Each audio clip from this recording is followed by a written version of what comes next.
Nouns nouns তো বোঝেন, বিশেষ্য যেগুলোকে আমরা ইসম বলি, যেমন আল্লাহ, মুহাম্মদ, জিবরিল, মিকাল, ইব্রাহিম, ইসমাইল, এগুলো নাউন মানে বিশেষ্য। একগুলো আছে ফেল বা ক্রিয়াপদ, যেমন না'বুদু, নাস্তাইন, নাতরুকু, ইয়ামালুন, ইয়াফআলুন ইত্যাদি। অনেকগুলো আছে ফেল মানে ক্রিয়া। এই ফেলগুলোই মূল জিনিস, এগুলো ভার্বস। এগুলো দুই ভাগে ভাগ করা যায়, ফেলে মাজি এবং ফেলে মুদারে, অতীতকাল এবং বর্তমান ভবিষ্যৎকাল।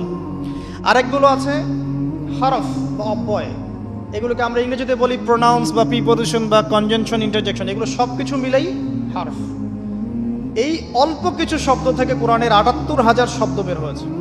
কোরআনের যদি কেউ ৪০০ থেকে ৫০০টা মাজদার জানে, মাত্র ৪০০ থেকে ৫০০টা মাজদার, ইনশাআল্লাহ তাআলা সে কোরআনের ৭০% অনুবাদ করতে পারবে ইনশাআল্লাহ।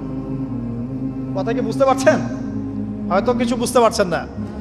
মাত্র ৪০০ থেকে ৫০০টা মাজদার, মূল ওয়ার্ড, রুট ওয়ার্ড কেউ যদি জানে, এবং এই একটা শব্দ থেকে অনেকগুলো শব্দ তৈরি করার ট্রান্সফরমেশন পদ্ধতি আছে, একটা আরবি ব্যাকরণ একটা পদ্ধতি আছে, যে একটা শব্দ থেকে আপনি অনেকগুলো শব্দ তৈরি করতে পারবেন। আরবিতে এরকম পদ্ধতি আছে।